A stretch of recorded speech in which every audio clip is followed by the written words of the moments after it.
All right, welcome everyone to Pen to Paper. I'm Leah Lindsman, author of the Canadian Reminiscence series, historical fiction author, but I've got a very different genre author with me here tonight. This is Davina Reddic, and she wrote The Awakening, which is a psychological thriller slash suspense, right?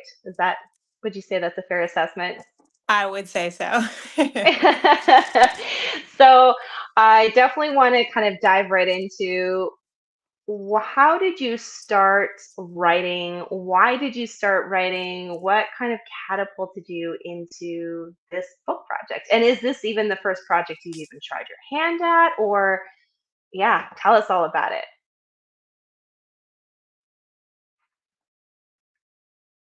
Oh, there is a frozen moment. I don't Oh, think it's on my end. Oh, there we are. there we go. Did you catch my question? I just missed the very end, like if it was my Okay. first project. Yes. Okay. That's pretty much it. So why don't you take us on your writing journey? Okay, well, I have never wanted to be an author. I'll just put that out there. It was never What? a dream of mine from, childhood or anything like that. I have always loved reading though. So, um, big, huge reader. I actually decided to go back to school to pursue my master's in clinical mental health. And in these classes, you are introduced to a lot of different, disorders and, mental health issues and crises. And I work in numbers by day. So there's a Mm, pond outside of my office, and it's about a mile if you lap it. And during my lunch, I would lap it and I would do homework. And, I'd start thinking of all these different scenarios and I'd put them down in my notes, just on my phone, just things that I thought were interesting. And then I was reading them back one day and I was like, this would be an interesting book if I could combine some of these stories because I'm a big thriller lover myself, and I was like, I would read this. So I mm, just started writing this story for myself. This was back in October, okay. and once I had a good chunk of notes, I sent it to my friends who are also big readers, and I was like, "Do you think if I maybe like polish this up and actually turned it into a book, it would be something that you would read?" And everyone was like, "Yes, do it." So I have a really great like village. And I was like, okay, I'm not gonna do anything like too serious. I just wanna like, it's a labor of love for me. This was fun for me to write. It was a Mm, good break from the numbers because numbers can be very mundane. And when you do that 9 to 5 or 9 to 7, 5 days a week, and sometimes on the weekends, it's boring. It's a little taxing. See, I needed to shake my brain up a little bit. So that's where the awakening came from. It was some notes with some influence from my class and mm. a walk around the pond.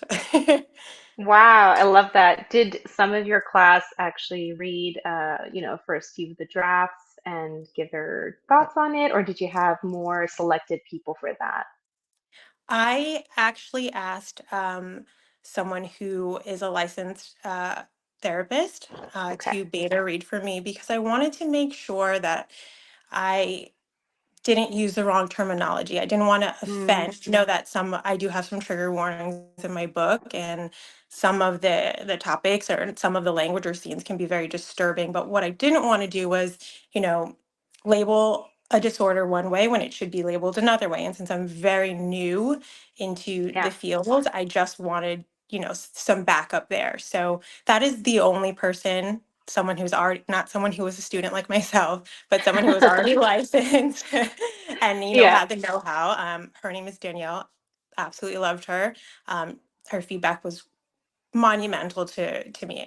To be honest, I think I still used the term split personality disorder, which is Mm, no longer what you should be doing, and it can be very offensive. okay. So I removed that actually based on her feedback, and mentioned reference DID instead. So Yes. Okay. that That's was how my I've always focus. known it. I didn't realize it had changed over the years. Like that's Yeah. just kind of what people term it, right? So Right. Yeah. it's great Exactly. that with your book you are actually educating us on that as well. Yes, I was very thankful for that. Yeah. Yeah. And I love how you said that you wrote it first for fun because you would Yeah. read it. Like, Yep. did you find that was like a huge driving force throughout the whole way, or did you ever get sidetracked throughout the journey of, oh, maybe will people like it because, it's niche, or I don't think, a lot of mainstream books kind of touch on these issues, like, or did you kind of stay at that was your focus point and it stayed the whole time? Um, when it was still in my notes, it was always for me, Yeah. just for fun, and it was always just, like an escape, if you will. Mm, Once I got some kind of confirmation, and I guess I would call it a confidence boost from my village, I was like, okay, this is not for me anymore. So I'm going to put it mm. out there. And I think that was scary, because while this is entertaining to me, I don't know if it will be entertaining for you. And this is my village. So how biased are they really being? It's true. I was saying, like, some of my first copy sold, I was like, Mom, that better not have been all you, or Ah. Dad, that better not have been all you. So I definitely got sidetracked, and I went into a bit of, writer's block when I was like, when I think I thought too Mm, much of how can I make this marketable, or how can I make this more palatable for, a mainstream audience, as opposed to just people I know that would read the type of books that I like. I don't really have very many triggers myself, and if I do, hmm. I can digest them pretty well. So Yeah, because I know that same. this is fiction, and I know that this is, just created to be a means of entertainment. So it definitely did change things for me a little bit when I decided to publish it. And how did you deal with that change and the writer's block that came with that? I stepped away. Okay. I Yeah. closed my laptop and I stepped away from it, and I started another idea, and it was completely different. It was a completely different Really? storyline.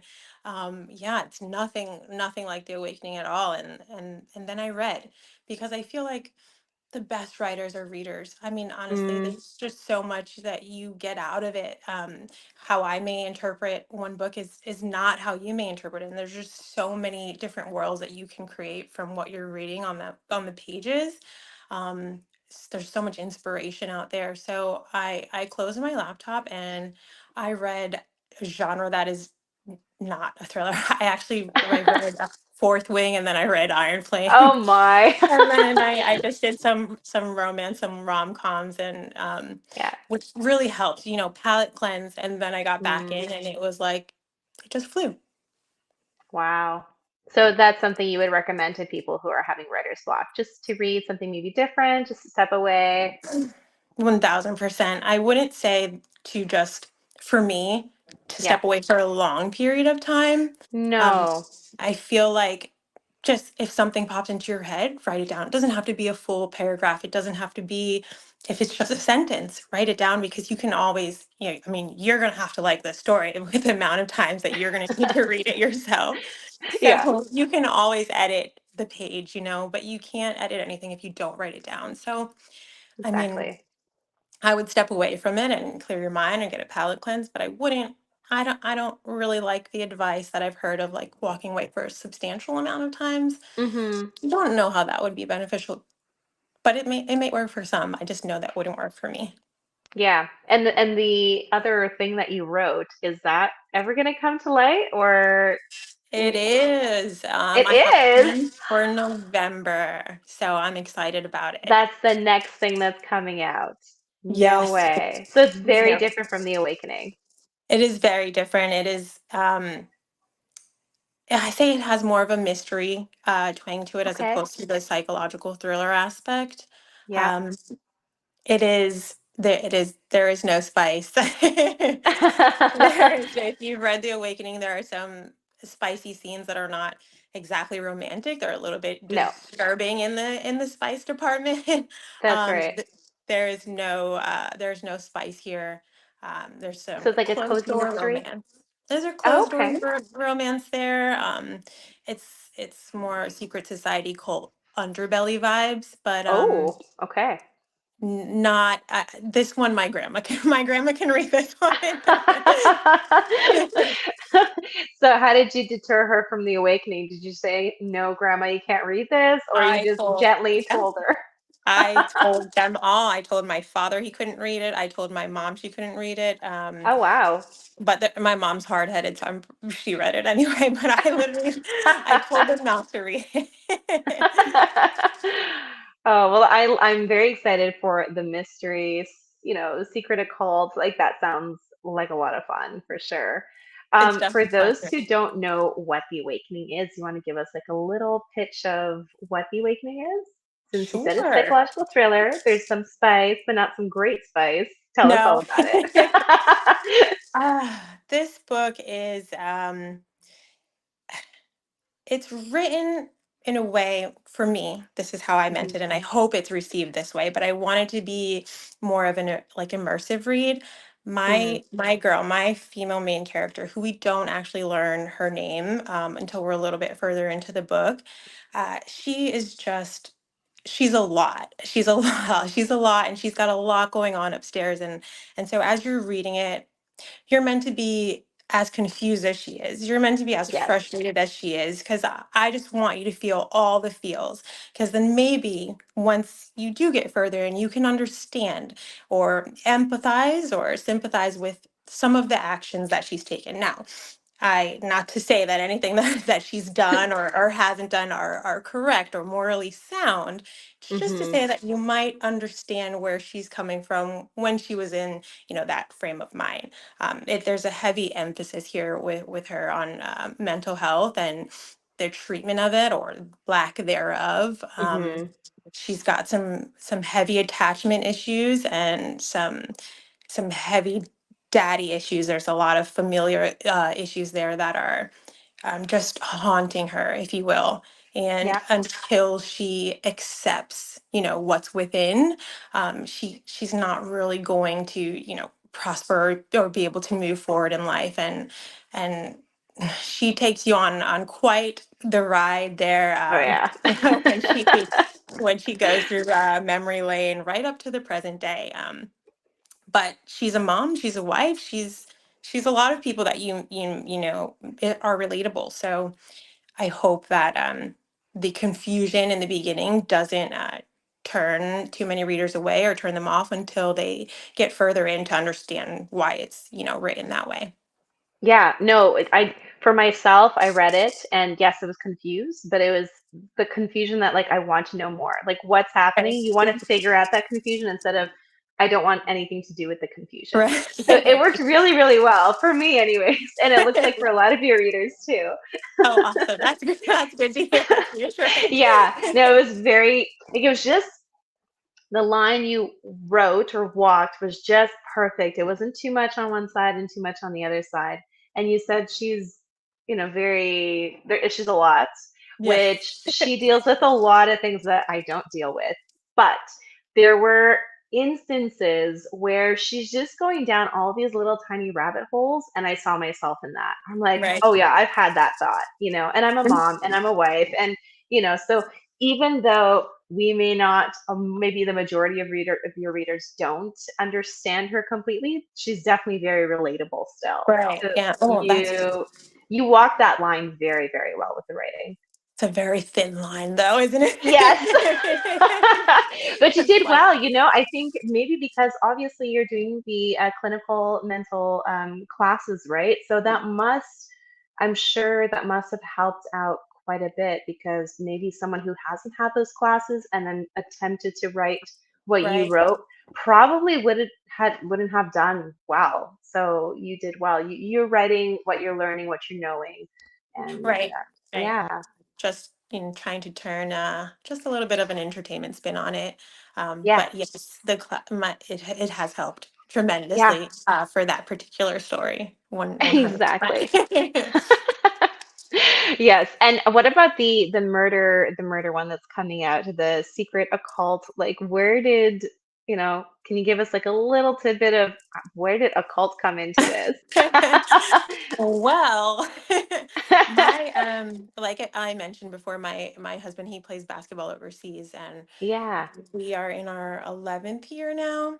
And Okay. so we spent 2 years in France, and the kids and I were with him. And it's a beautiful country, and it's so rich Mm, in culture and architecture and history. But there's some things there that, like, if you go deeper into their restaurants, and there's little creepy stickers on the bathroom walls. And so for me, I'm just into that kind of stuff. I love yes. museums. And so I anything that I noticed, I kind of just took a little mental note of. And there are some people, and I'm not Oh, going to mention names because my husband might kill me, but there are some people in his profession, yeah. that have inspired some of this writing. Oh my. So there's a lot of politics, just like in any profession, really. There's politics in Yes.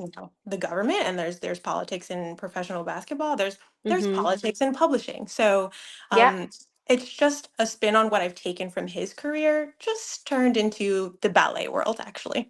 Ballet Oh, because France, and it's prevalent there, and it's got its origins there. And so I yeah. just mended those two worlds. That sounds fascinating. We're all gonna have to wait with bated breath until it comes out. And you're saying November, right? This November? This November. Wow, that's really soon. Okay, so tell us about your process of writing and how do you fit that in? Because you mentioned you have three kids I and do. you have a full-time job crunching numbers and Uh-huh. then getting this book out quickly. Like, how does that all work for you? What does your day kind of flesh out your day look like? So I tend to wake up a little bit earlier.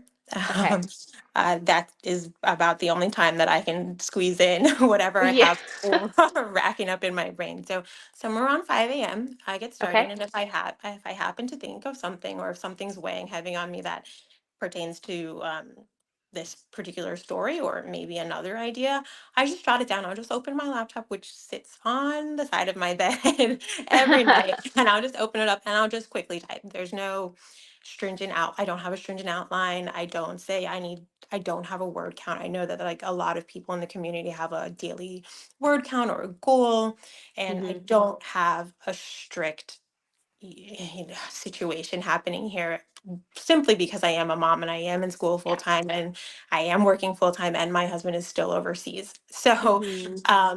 I fit it in where I can, and it just so happens that I fit it in as much as possible because it's a form of my self-care. So, like I said, Mm. originally with The Awakening, it was fun for me. It was an outlet, and so I never want to lose that. So whereas the nail salon, or going to get a massage is, some people's form of self-care, being Yeah, able to be creative and, jot these ideas down, is self-care for me, and it's important that I make time for that. It just for makes sure. me happy. It makes me happy to do Yeah. it. Whether it's anyone likes it or not, it makes me happy. I just so happen to like putting these thoughts out there now. I have feel like I'm pretty decent at it. not Yeah, to yeah, not to for be sure. biased, but I liked the way this book turned out, and I thought, well, why not? If it makes me happy, and Mm, it makes me happy to even have a 1-star review because that means somebody read it, then why not just keep going? So yeah, whenever I can, at this whenever moment, you can. is So when does I'm that writing. look does it look like every day you can put in a little bit, or it does it even come to, once every few days?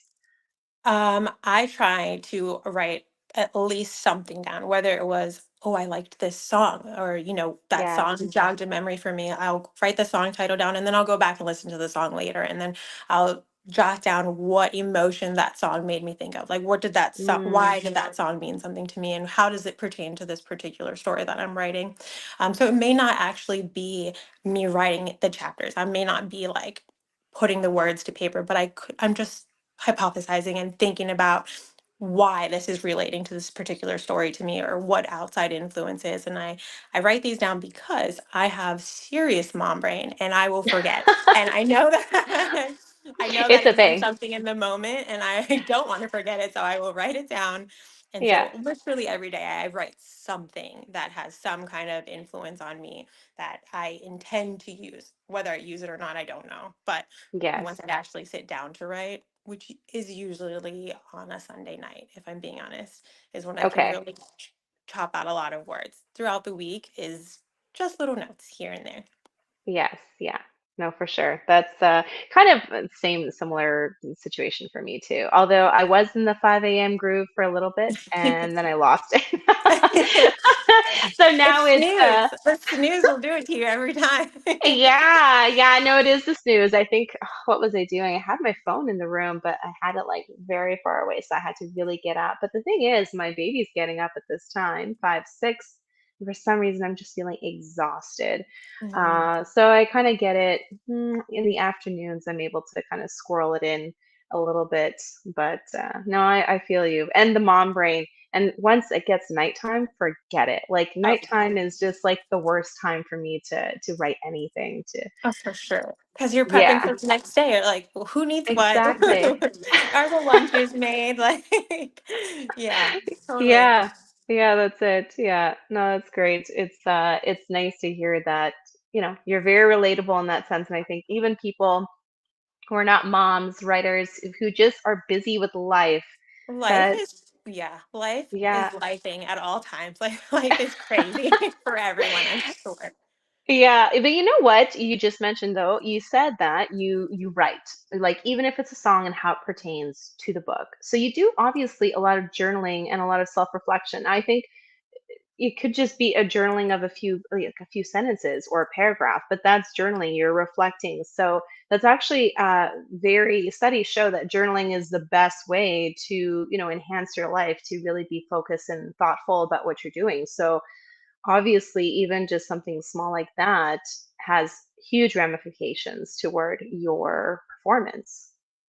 For sure. It's just a matter of creating intention, like if you intend to do something, I feel that it helps me stay on track. Like Yeah, okay, this thought, this means something to me. I'm going to write this down and then I can come back to it and then I will reflect on it and then I'll know the intent behind it or the emotion behind it and then I can apply it, whether it just yeah, is to my next day or to what I'm working on or it could even be my number crunching job, It's yeah, just it meant something in that moment and it deserves to be addressed or to be given some attention even if I can't do it at that yeah, particular. So for yeah, sure. I can attest to that. That would definitely I would say that that's definitely journaling. Yeah, yeah. So everyone journal, even if Yeah. it's just, even if it's 5 minutes, There you just go. write some thought down. Uh-huh. Yeah, yeah. And what kind of advice would you give first-time writers? Because I know you are a first-time published author, but for writers who just are thinking of publishing, but they haven't done it, or maybe they're working on their first book. I would say to write for yourself first. Um, Mm, I think that really made it mean something to me. Um, when that initial feeling is that this is for me and I'm enjoying this, mm-hmm, of course it doesn't really.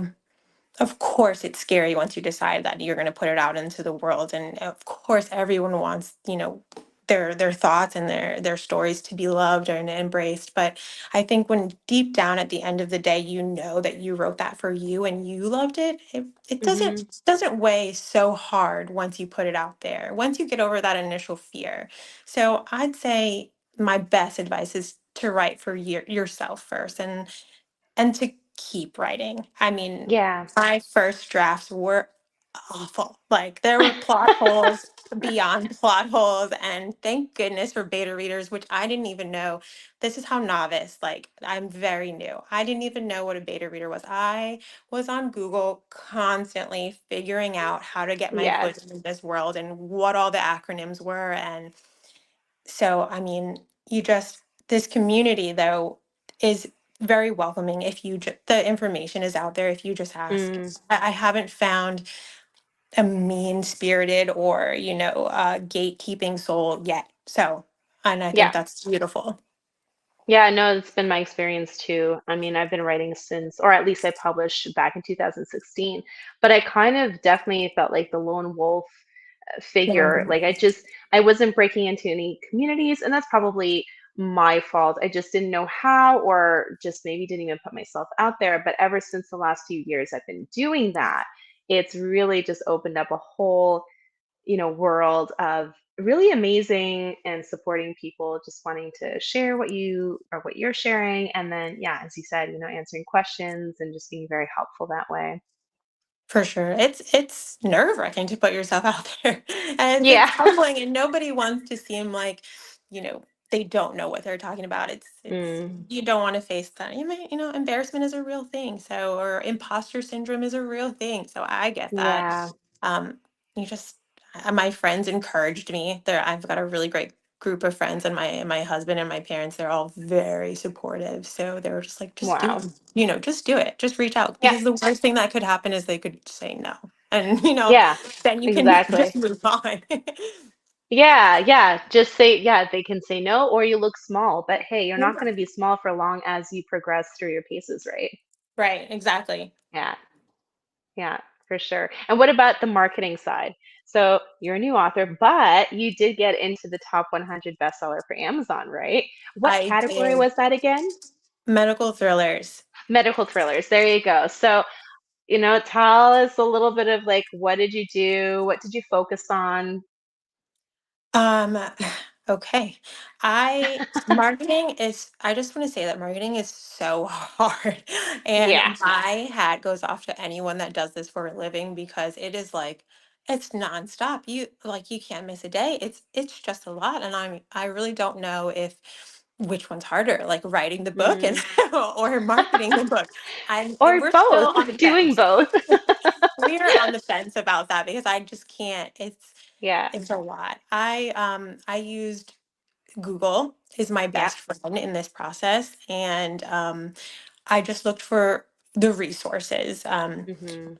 I know that like NetGalley or Reader's Favorite, just putting your book out there, and a lot of this, I say this with a grain of salt because of not everyone will have the same budget to put towards marketing, and Yeah. I know that sometimes I mean I hate to say it, but sometimes you have to spend money to make money, and my dad has told me that plenty of times when I'm Yeah. being a little bit. Yeah, I guess cheap on things, and he's like, if you want a good product, sometimes you have to put something out there to back it. So I did not have a substantial marketing budget by any Yeah. means, but I did invest in Reader's Favorite, where you can submit your book and get, an editorial review, and then they also give you a critique. And Yes. then just by doing that, you get entered into their contest. There are a million writers contests out there, and some are free and some are only Mhm. 25. And then there's others that are upwards like $300 to $400. Kirkus reviews. Um, Yes, yeah. there are a lot of options depending on your budget. I would just say the Facebook groups that are free that allow self promo, or the days Yes. that they do allow self promo, just do it. I mean, I know that it's kind of cringe to continuously push yourself out there. I cringe every time I have to make a post, but Really? if I don't do it, like no one's going to do it for you, right? I Exactly. didn't go to the traditional route. So unless you're doing the traditional route and that's a whole different beast, and I don't have any advice for querying letters or anything like that. Um, Yeah. but if you're going to go the indie self-published route, you've really got to be your own biggest fan, and you can't be afraid to toot your own horn and put yourself out there and reach out and make connections with other authors, because they really will be your biggest allies, like Leah, like yourself. I She's read my book for me, she's left a review, she's given me critique, she's giving me advice, and she's also giving me encouragement, which is a really an understated thing. When someone Mm. encourages you, it kind of makes you want to just, okay, you know what, I can do this and I will do Yes. this. So I feel like marketing is just all about putting yourself out there, and the Amazon ads do help. If Oh, you yes. have your targeting and your keywords correctly, if you do decide to publish on Amazon, um, those keywords are top tier. If you can get them Yeah. right, study your SEOs and make sure you're using the correct the correct keywords to target your audience. And there are very Hmm. specific audiences out there. You don't want to be wasting time and money targeting someone who wants a rom-com when you have a Yeah. very dark diabolical story like my own. So No, it's so getting these true. keywords correct are very, very important. But yeah, Yeah. just don't be afraid to go after it. I mean, you wrote a book and that's amazing. So put it out Yeah. there. Yeah. For sure. Yeah, no, those I was just listening this afternoon to she's quite a big name, Abby Emmons. She has her own YouTube channel as well, and she gives writers tips and advice. And she was talking about the 7 big reasons why someone would DNF your book, basically not finish your book, right? And one of them was you are targeting the wrong audience. You're wasting your time on someone who thinks they're getting something, but they're not getting that. Mhm. And either they're expecting too much of it or too little of it. So I could see how the keywords, yeah, definitely being on point with that. And it's true. Why would you waste your time with someone who clearly just doesn't appreciate your genre? And that's Right. okay, right? Everybody, Exactly. everybody's different. Everybody likes something different. That's fine. But yeah, you gotta find your reading tribe, right? So Exactly. That's like yeah. the biggest thing there. Yeah, yeah, for sure. Oh, well, I know it's your first book, but obviously you're doing well to get, top 100 on the Amazon and bestseller list. That's amazing. So congratulations to you. Thank you. And you got a great mindset. I mean, you have like the foundational points down. So that's really great. I'm trying. It's a learning process for sure. Now, does this make you as crazy as your protagonist in your book? Having to juggle all these balls? Is reality Ah! as crazy as maybe you thought it wasn't? I mean, I can see why Em really liked wine, and Yes, I yeah. can see why she really liked coffee. So her and I are like in that way.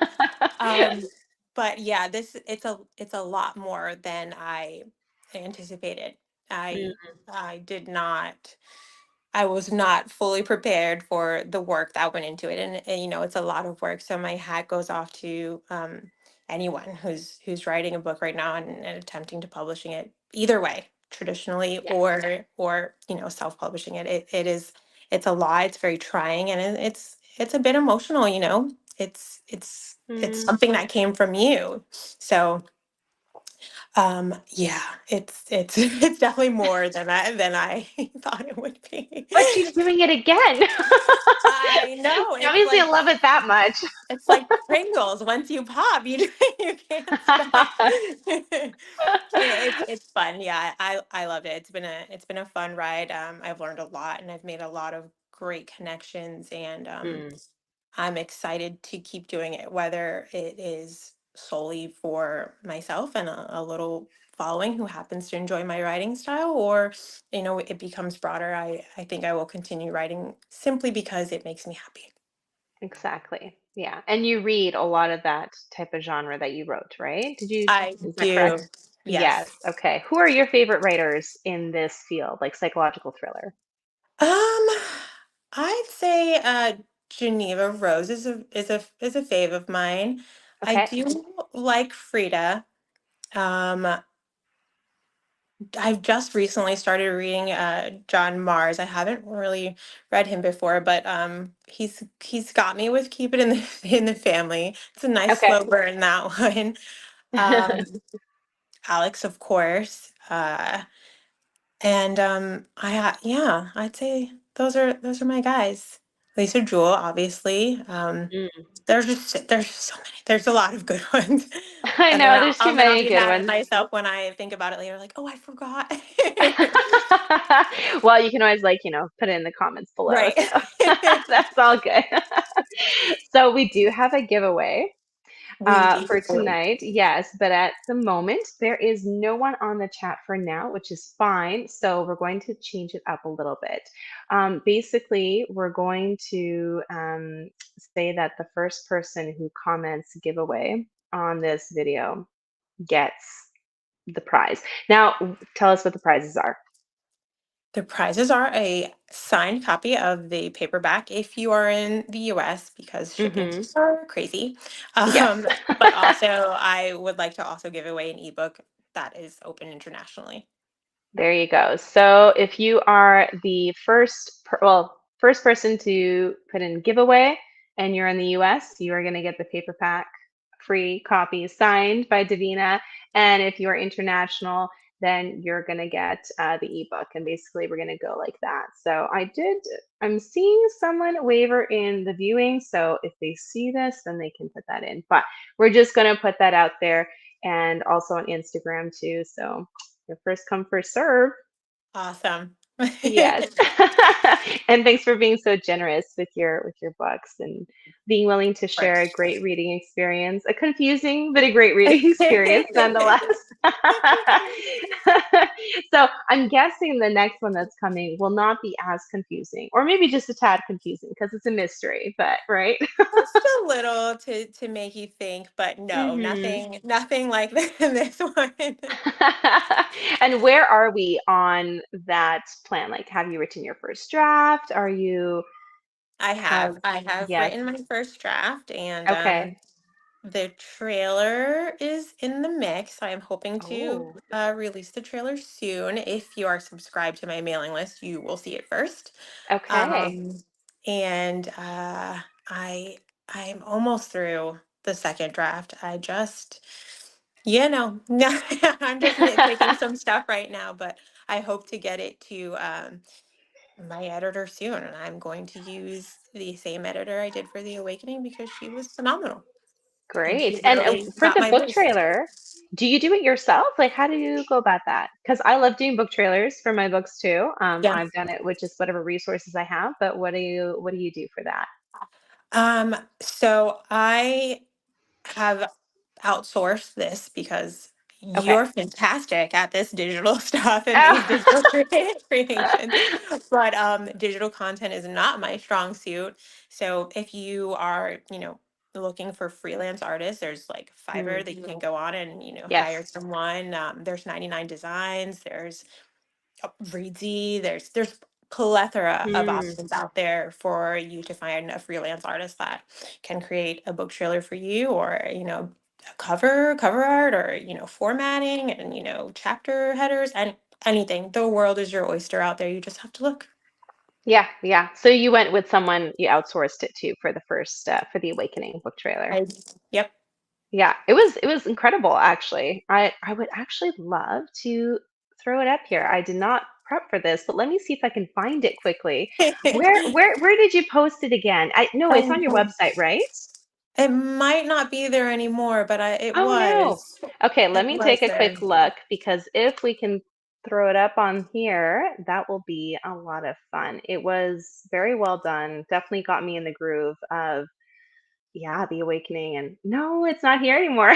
I'm sorry. Oh, that's okay. That's okay. I just thought that would be fun, but no, another time we can always link. If I find it somewhere, I will link it down below, and we'll do that. So yeah, Yeah, I love the trailer. I didn't even know that was a thing until I joined this community. So there you go. I think they're a lot of fun to get you, in the visual vibe for what you may be reading Yes, and thinking. So yes, for love sure, for trailers. sure. Yeah, yeah. Well, do you have any last words for those that will be watching, that are watching? Um, just, thank you for anyone that has supported me so far. It's really just, meant the world to me. Thank you for inviting me For onto your sure. channel. This was a lot of fun. And anyone who is thinking about even just toying with the idea of writing, do it. Just do Mm, it. Just go for yep. it. Because what's the worst that could happen? You know? Yeah. Yeah. Even if it's just for you, even if it's just your family's gonna read it, but if it's something that you just need to get out, then you just get it out. Exactly. Yeah. Well, thank you so much, Davina, for coming on tonight. I really appreciate it. It's been really nice actually talking to you in person. We've been chatting a lot in behind the scenes, but Yes. yeah, and getting to Same. know you. And I love your journey. Just, even the inception of the idea behind the awakening, just those small moments in life that just spark something amazing. And then it takes us on a journey we would never have seen coming. As you said, you did not even plan to be a writer. And here you are, you're a published author. So congratulations on that. Life That's comes at you amazing. fast. Yeah, yeah, you just got to be ready to roll with the punches. Uh-huh. Yeah, so it's been amazing. Thank you for doing this. And, you know, we're going to do this again with the next book. I would love to. Thank you so Yes. much for having me. Yeah. And all I can say to anybody who watches this, you got to read The Awakening if you like to be, to go on this like huge up and down roller coaster ride where you're going to feel all the feels and it's going to feel very disturbing but very interesting at the same time, and you're ready for like that kind of adventure journey, then you have to read The Awakening. It's definitely quite the read, and I really thoroughly enjoyed it. What she said. Yes. All right. Goodbye. Bye.